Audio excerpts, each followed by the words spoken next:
तुम सबका ये जश्न अब यहीं पे खत्म होता है।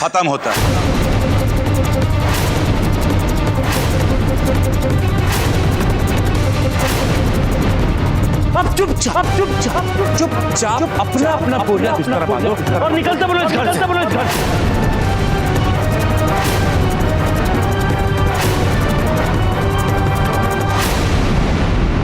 और वो भी हमेशा के लिए।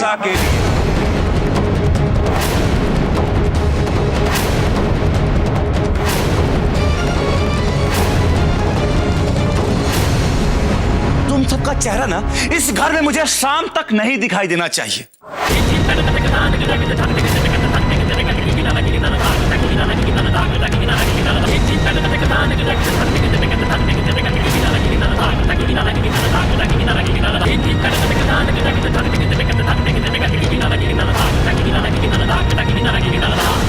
इसलिए अपने बैग्स उठाओ और चुपचाप इस घर से निकल लो।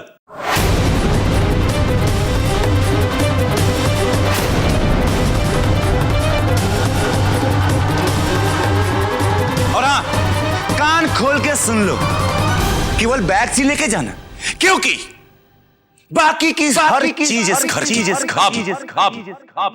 मेरी है।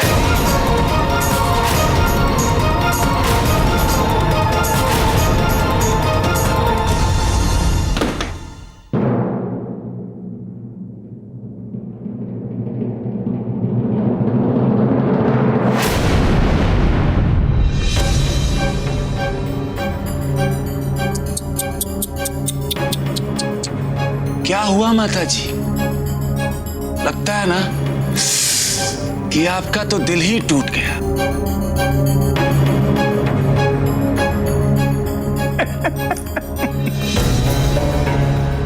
तुम सबको क्या लगा कि बिल्लो से ये सब कुछ लेने के बाद मैं ये सब कुछ तुम सबको दान में दे दूंगा?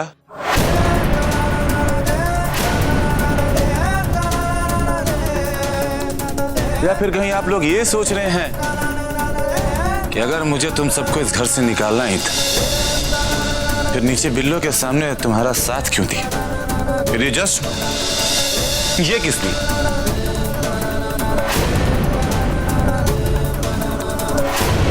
तो सुनो साला, मेरा बस चलता ना तो बिल्लो के साथ साथ तुम सबको भी उठा के इस घर से बाहर फेंक देता।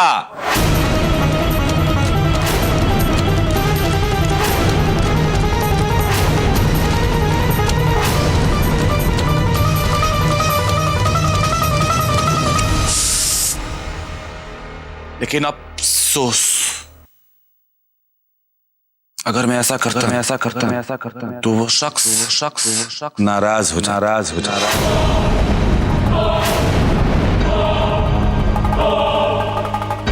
वीरू ने अगर सबके सामने मेरा नाम ले लिया तो बहुत बड़ी मुसीबत हो जाएगी,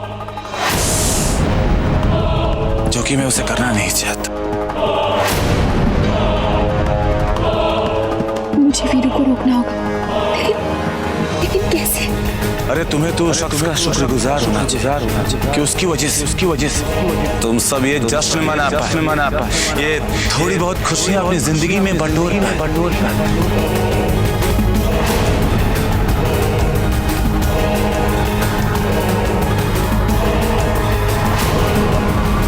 जानना चाहोगे वो शख्स कौन है?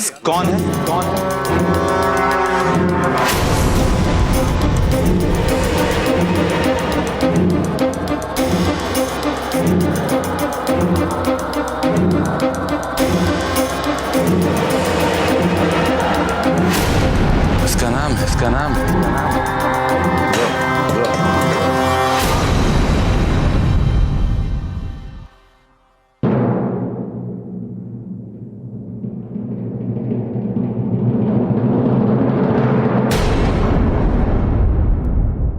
बस करो वीरू, इस परिवार को तुम्हारी हमदर्दी की कोई जरूरत नहीं है।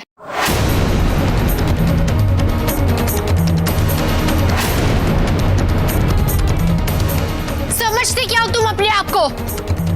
ये सब करके इस परिवार पे कोई एहसान नहीं किया तुमने। अपने मतलब के लिए तुमने ये किया है, क्योंकि तुम भी खुशी की तरह झूठे और लालची हो।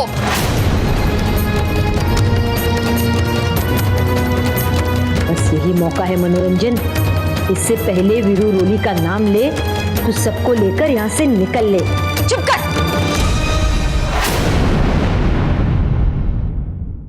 बहुत सुनी तेरी बकवास। तुझे क्या लगा था तू हमारी बेइज्जती किए जाएगा और हम चुपचाप बर्दाश्त करेंगे?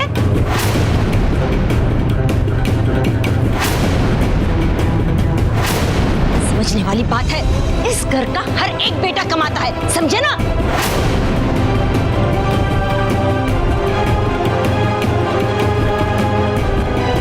ये घर की धमकी किसे दे रहा है तू? अरे रख अपना घर अपने पास, हम अभी इसी वक्त यहाँ से चले जाएंगे, है ना जीजी?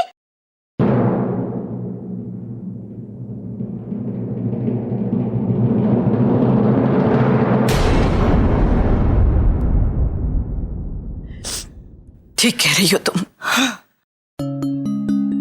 अब तो हमारी अंजलि भी हमारे पास है, अब यहाँ रहने की कोई मजबूरी नहीं।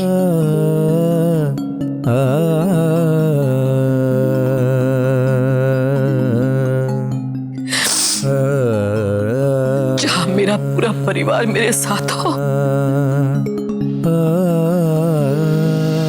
अब मेरे लिए वही मेरा घर है।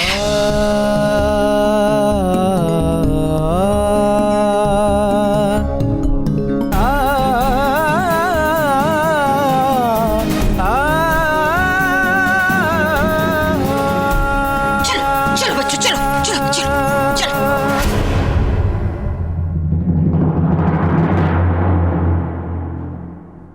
माताजी मुझे माफ कर दीजिए। मैं जानती हूँ कि ये घर आपके लिए क्या मायने रखता है। इससे अलग होने का ख्याल भी आपको दुख दे रहा होगा ना, लेकिन मैं आपसे वादा करती हूँ कि आप कहीं नहीं जाएंगे। ये घर आपका है और हमेशा आपका ही रहेगा।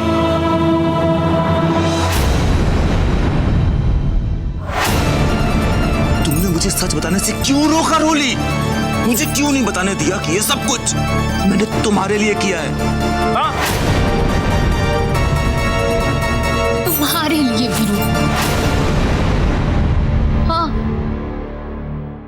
अगर इन लोगों को पता चल जाता ना कि मेरे और सिद्धांत जी के डिवोर्स के पीछे तुम हो, तो ये लोग जरूर कोई ना कोई कानूनी टांग अड़ाते बीच में। मैं नहीं चाहती कि हमारे रिश्ते में कोई भी अड़चन आए।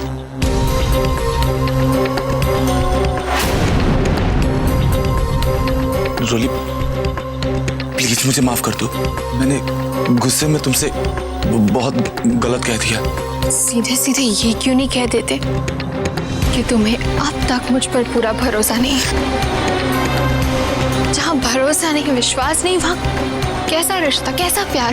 रोली ऐसा नहीं है, बिल्कुल नहीं है ऐसा रोली। मैं तुम्हारे ऊपर विश्वास करता हूं मैं विश्वास, यकीन मानो इसका।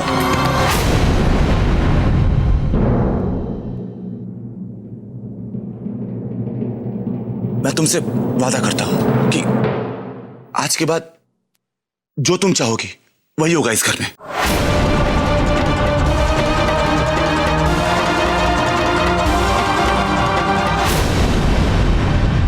ठीक है, लेकिन मैं तुमसे पहले ही कह देती हूँ, मैं इंसानियत में विश्वास रखती हूँ और चाहती हूँ कि तुम भी यही करो। मतलब क्या है तुम्हारा? साफ साफ बोलो। वीरू, भारद्वाज परिवार को ऐसे बिना मोहलत दिए घर से बाहर निकालना मुझे ठीक नहीं लग रहा। इंसानियत के खिलाफ है वीरू। और बल्कि तब जब उनके साथ एक छोटी सी बच्ची भी है। यार रोली, इस भारद्वाज परिवार को तुम्हारे बारे में कोई चिंता नहीं है, फिर तुम ये सब उनके लिए क्यों कर रही हो? उनके लिए नहीं, अपने लिए कर रही हूँ, हमारे लिए कर रही हूँ मैं। वीरू, मैं नहीं चाहती कि हमारे रिश्ते की शुरुआत किसी की भी बद्दुआ से हो। वीरू, कम से कम इन्हें एक हफ्ते की मोहलत दे देते हैं, फिर वो अपना कहीं इंतजाम कर लेंगे, उनका वो जाने और फिर हमारा हम।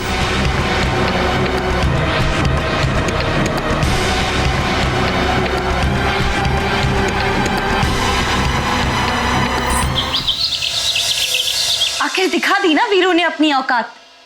पहले खुशी और फिर ये वीरू, दोनों के दोनों हमारी जिंदगी में तो ग्रहण बन गए, ग्रहण।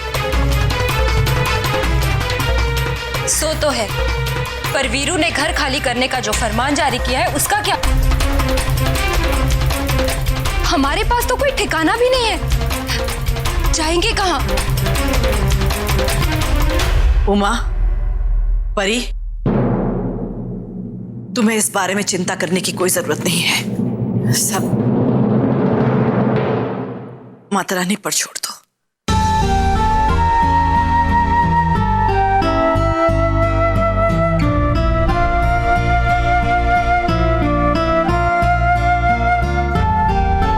माता जी, आप उदास मत होइए, हम सब मिलकर कोई ना कोई इंतजाम कर लेंगे।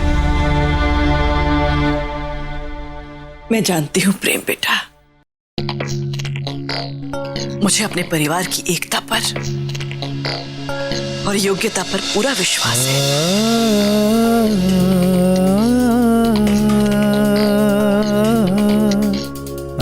मैं तो ये सोच रही थी कि आखिर माता रानी हमारी इतनी परीक्षा क्यों ले रही है। प्रेम अब तो हमारे साथ वो मासूम से अंजलि भी है। उसे लेकर कहाँ भटकेंगे। उसी बात की चिंता तो मुझे भी सता रही है।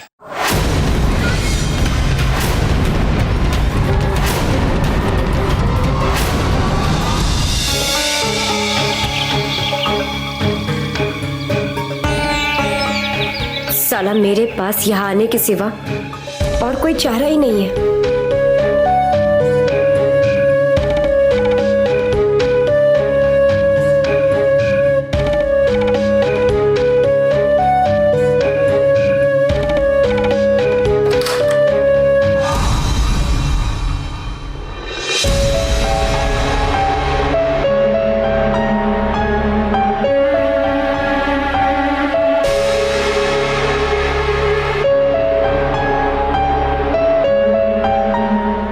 बिल्लो रानी, तुम यहाँ?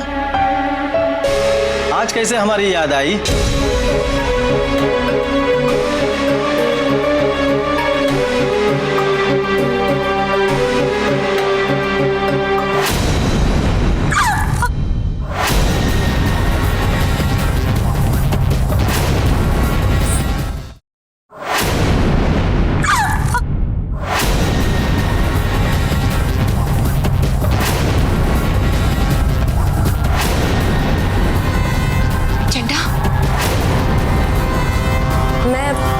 मैं तेरे को ही ढूंढ रही थी।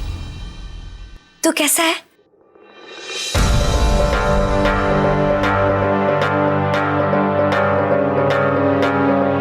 मैं तो ठीक हूँ बिल्लो रानी, पर तेरी हालत कुछ ठीक नहीं लग रही। क्या हुआ? यूं आज अचानक चड्ढा के पास? आखिर चक्कर क्या है? चड्ढा,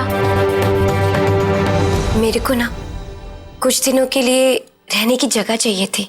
ये मैं क्या सुन रहा हूं बिल्लो रानी? नहीं, खुशी भारद्वाज हाउस की बालकनी को मेरे यहाँ रहने की जगह चाहिए। पीतल पर सोने का पानी चढ़ाने से पीतल सोना नहीं बन जाता बिल्लो रानी, और एक न एक दिन तो ये होना ही था। तू एक बार डांसर थी और बार डांसर ही रहेगी।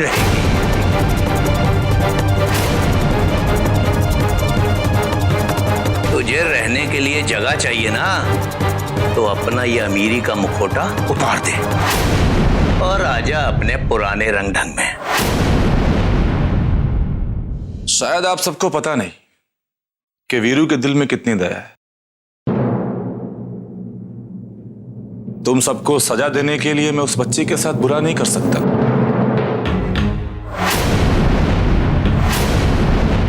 चलो, आपको 1 हफ्ते का समय और देता हूं।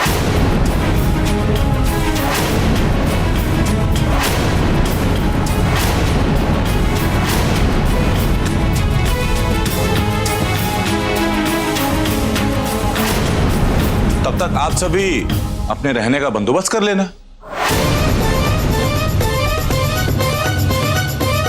लेकिन याद रहे, सिर्फ 1 हफ्ता, न 1 दिन कम न 1 दिन ज्यादा। अपनी दया अपने पास रखो।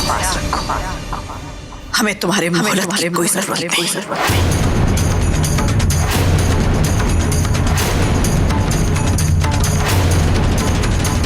जरूरत है माता जी।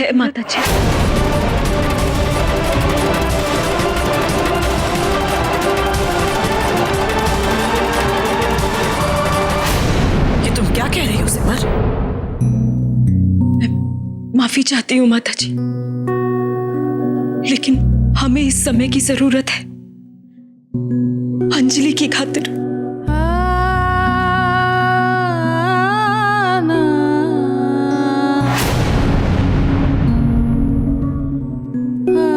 जरा सोचिए माता जी, इस वक्त हमारे पास रहने का कोई ठिकाना नहीं है, और ऐसे में हम अंजलि को लेकर कहां जाएंगे?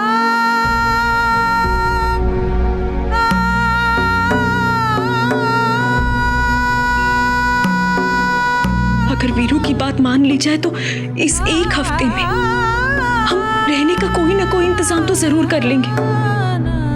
हाँ जीजी, सिमर सही कह रही है।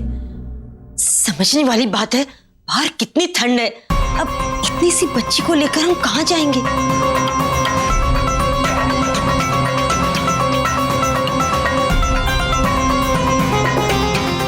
ठीक है, हम लोग यहाँ 1 हफ्ता और रहेंगे।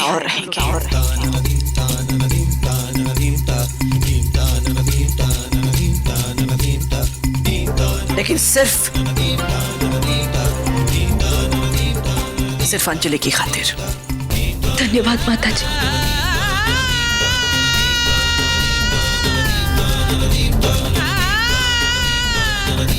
हमें 1 हफ्ता मिल गया है। अब इस 1 हफ्ते में हमें अपना सब कुछ वापस हासिल करना ही होगा।